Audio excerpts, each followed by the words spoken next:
A new survey from the well-regarded Caucasus Research Resource Center found that high levels of distrust in most government institutions in Armenia persist. The poll found that the majority of respondents expressed fully or mostly trusting only 3 out of 17 Armenian and international institutions.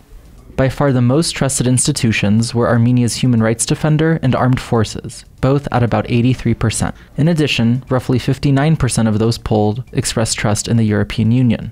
At the other end of the spectrum were the media, the National Assembly, and the executive branch, which were all overwhelmingly distrusted. About 72% of respondents said they fully or mostly distrusted those institutions.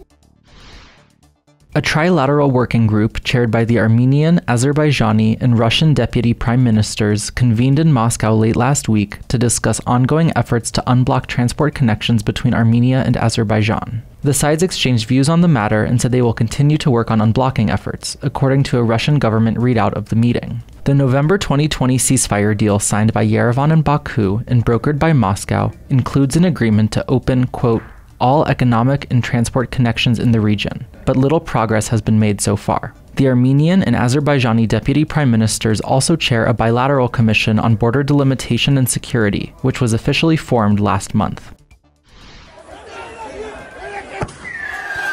Clashes between protesters and police in Yerevan over the weekend left 60 people hospitalized and hundreds detained. Each side has blamed the other for provoking and initiating the clashes. Of the 60 people hospitalized, 39 were police officers. The vast majority were treated for minor injuries and quickly discharged. As a result of the incident, Armenia's investigative committee arrested 13 people and opened a criminal case against them on charges of organizing and participating in mass disturbances. The clashes come as anti-government protests in Yerevan stretch into their second month. Thousands of demonstrators have been calling for Prime Minister Nikol Pashinyan's resignation, amid concerns that he is preparing to recognize Azerbaijan's claims over Karabakh as part of a normalization deal. The protesters have preemptively rejected any agreement with Azerbaijan that would see ethnic Armenians lose control over Karabakh, and have pledged to continue holding demonstrations indefinitely until Pashinyan resigns.